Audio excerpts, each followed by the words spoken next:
It is pretty cool to say that I'm competing at international level. When I was playing tennis, I would have never even thought of playing at international level, so the fact that I am against really high Spanish players is pretty cool. Sport is just, honestly, it's the main thing in my life. I love anything to do with sport. I just love fitness, whether it's being here, whether it's on a tennis court, it's on a cricket pitch, it's in an athletic ring, it's just anywhere. I love doing fitness because it just gives you the willpower to just be free. Oh, I love it. It's not fun when you overshoot. You know you're going too big, or you know you're going to knuckle. If you know in the air if you've got too much speed or if you don't have any. When you know it's perfect, it just feels amazing in the air, it's unreal. When I first did my competitions, I just really, really enjoyed it, and I can't really imagine doing much else. It's so good. There's nothing ever going to go wrong if you're just following your dreams the whole way. If you're staying fun and fit and you're happy, I don't see the problem in that.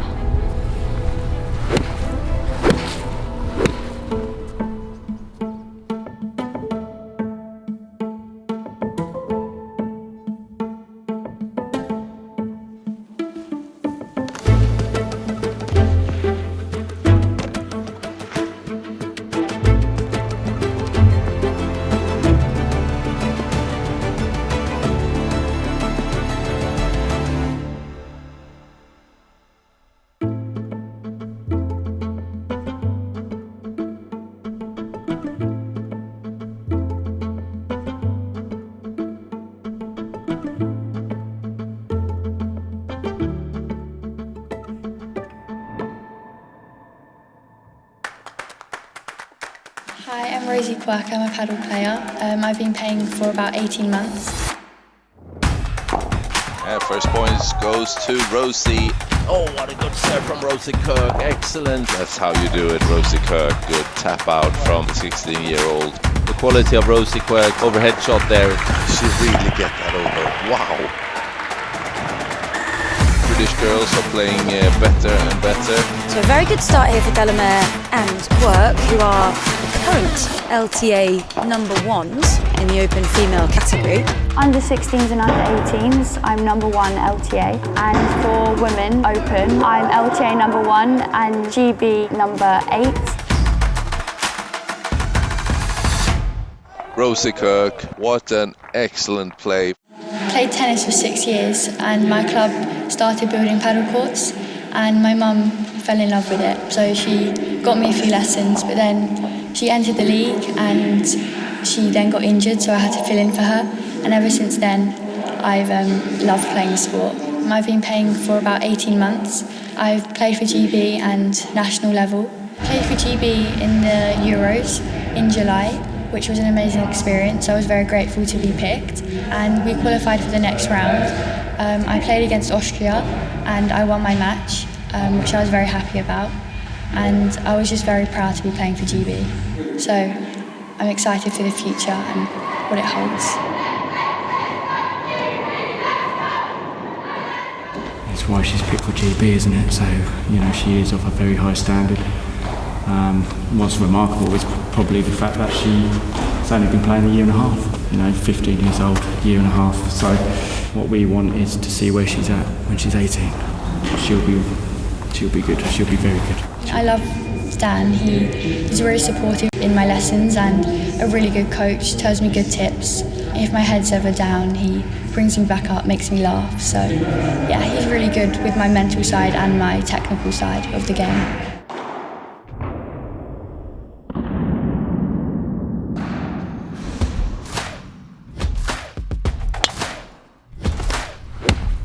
Hey, I'm Charlotte Gosling-Evans. I'm 14 and I'm a golfer.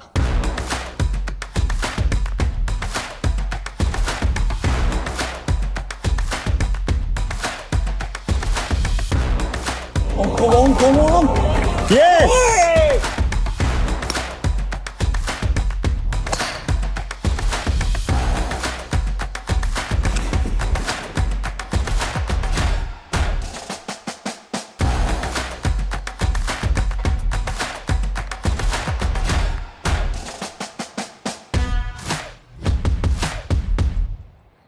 When did you start golfing?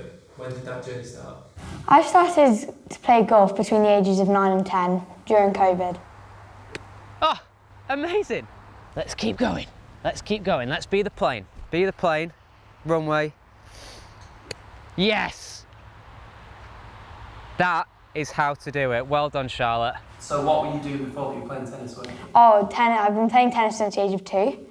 I've played tennis the whole entire of my life, and I've only just the last 12 months started to dial in on golf a bit more. My dream is to become world #1, and I definitely think I have the talent to do that. I just need to put in all the hours and work to get there.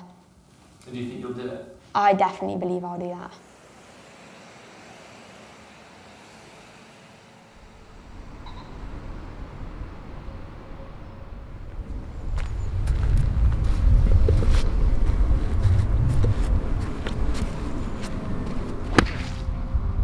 Currently just trying to send them a little bit lower, keeping a neutral fly, and I'm just aiming towards the 3 trees, sending it as straight as I can pretty much, as if you're off the first tee. So when I practice, I always try and vision a hole that I'm playing or a tee box. I just put myself in a place where there would be pressure on me, like teeing off the first. Trying to create pressure without being in pressure is one of my main goals. Simulate it in your mind. Definitely, because then when you get into tournament, it just feels the same, and you're not really thinking, oh, this is like really major. It's just what you practice. I always find if you practice harder, then it'll feel easier. So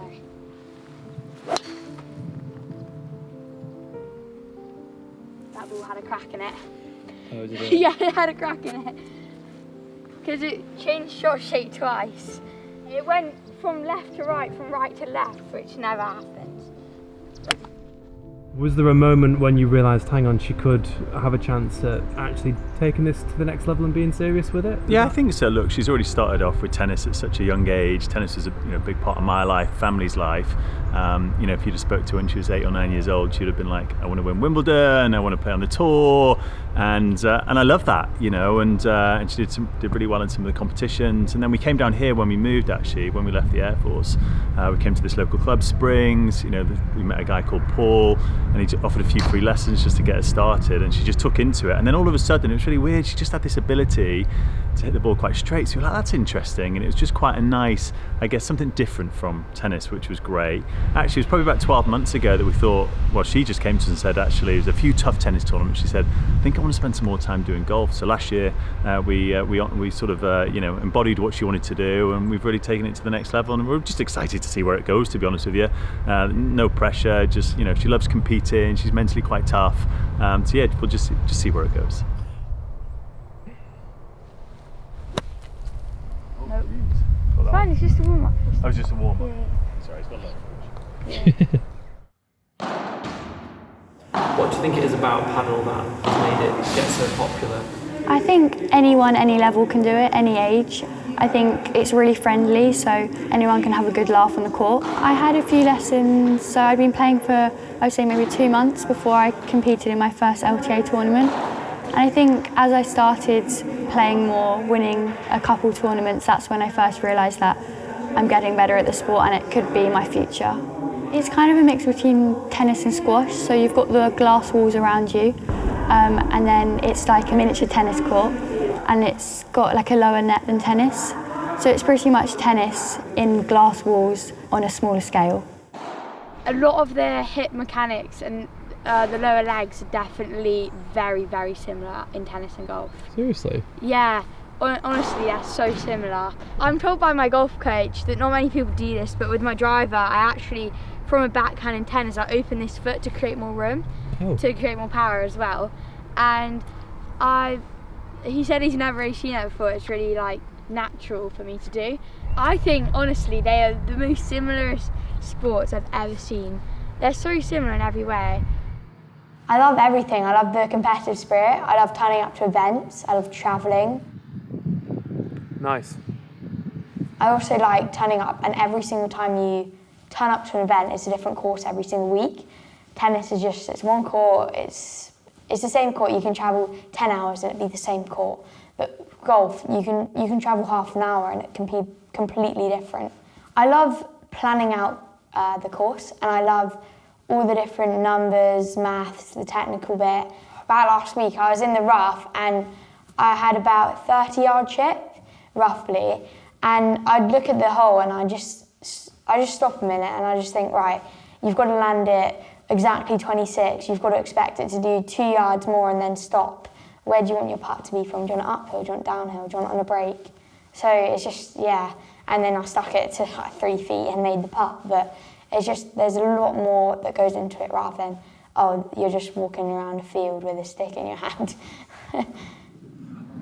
How do you balance this with schoolwork? Because I mean, like, I don't know if it's half term, right? Is it half term right now? Half term was, I think, 2 weeks ago. Okay, because obviously right now it's it's a Tuesday and it's like 11 o'clock. Yeah. So I'm actually homeschooled, so I chose to come out last summer, and when I chose to come out, I was currently doing so much tennis, and I wanted to play golf as well, and there was too much. I couldn't sit in school for 8 hours and then still being able to go and play sport because it'd be dark. So this year when I decided that I wanted to commit to golf, it was like so much easier just not being in school, being able to sit at home, do all my work, or sometimes come to the golf club and do my work here.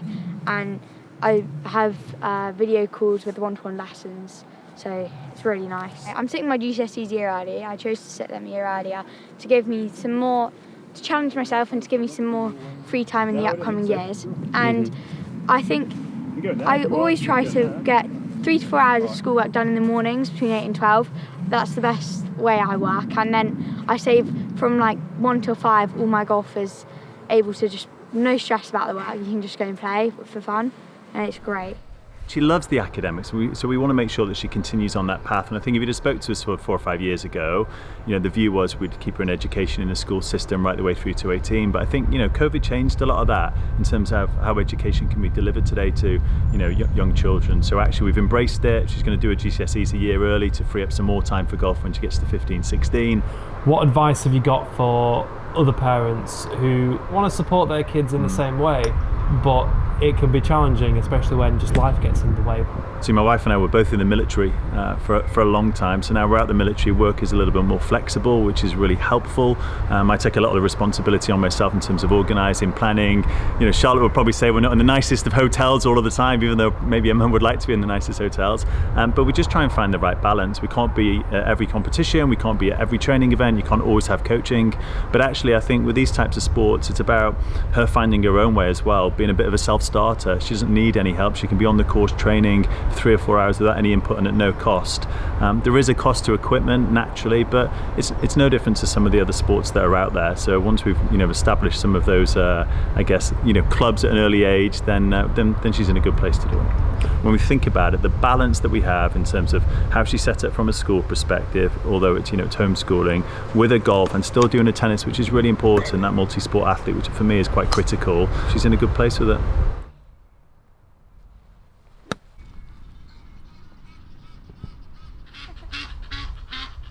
Those guys are my best friends, they always say golf. It's difficult to juggle school and paddle because I've got my GCSEs this year, so there's a lot of schoolwork, but I think paddle kind of helps me get my mind off of all the work. So yeah, it's helped me this year. And the school are pretty good with me coming out of school, but it's just catching up with the work, so I need to make sure I'm on top of all the schoolwork that I'm being given. I would love to go to sixth form to do A-levels, but then also have the flexibility of coming out of school, going to Spain to train with paddle. Why do you have to go to Spain to train with paddle? The coaches there, the players there are at a much higher level. They've been doing it for many more years than England, so the level there is so much higher, and getting to train with higher level players, it just improves my game and my understanding of the game.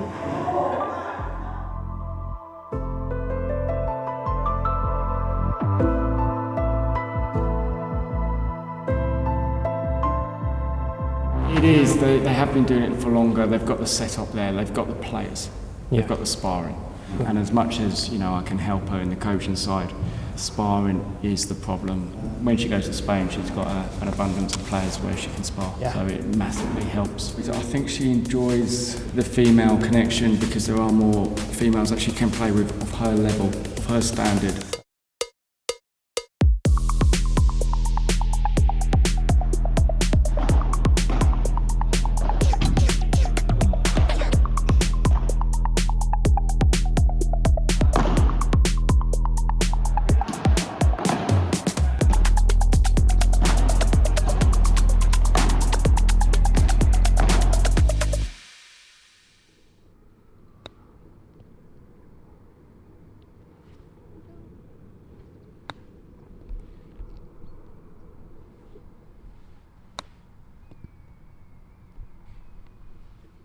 Just a tiny bit short.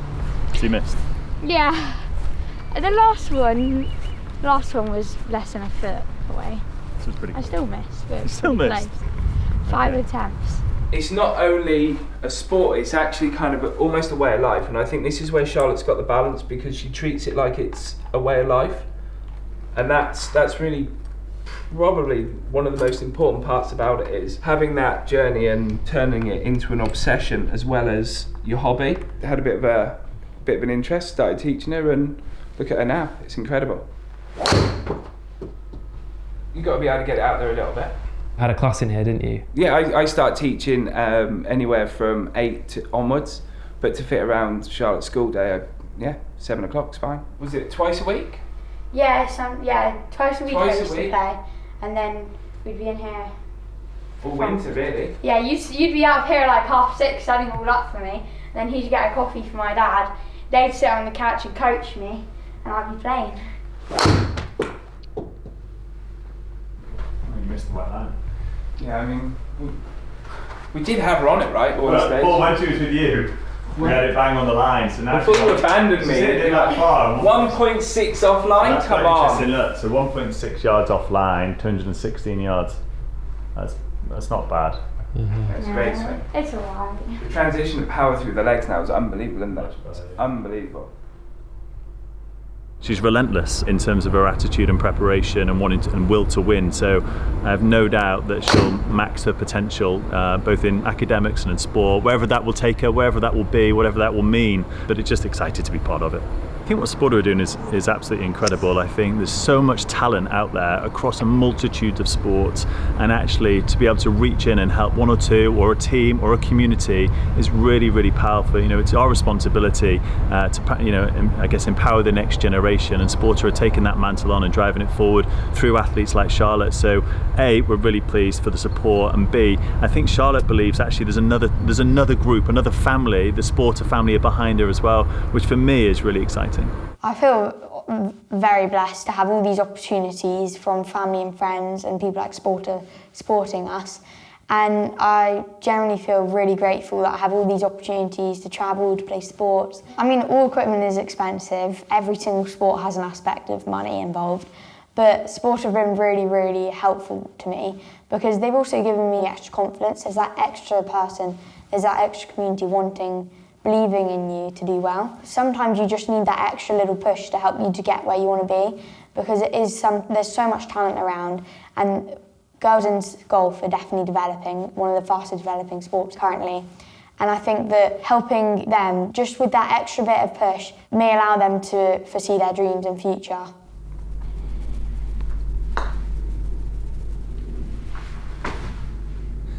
Oh my god. That's so bad. We've only got green for 20 minutes, you know that? Oh my god, no, it's fine.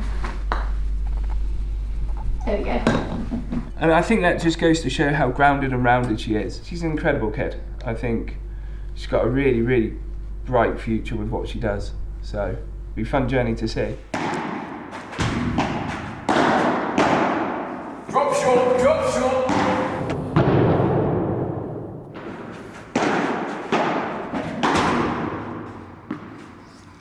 My job is, unfortunately, to push.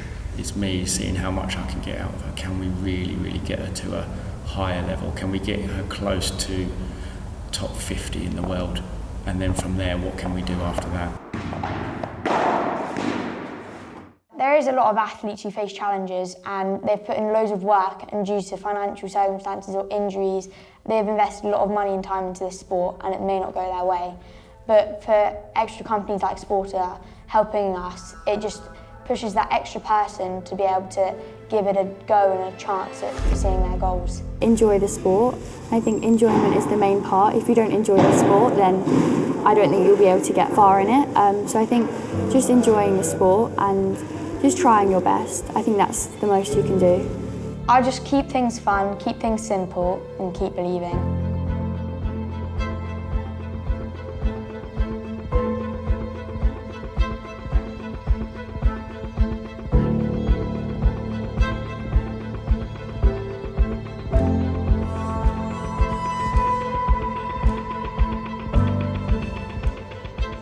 Savage. Look at the size of it. This is the helmet. This is my helmet.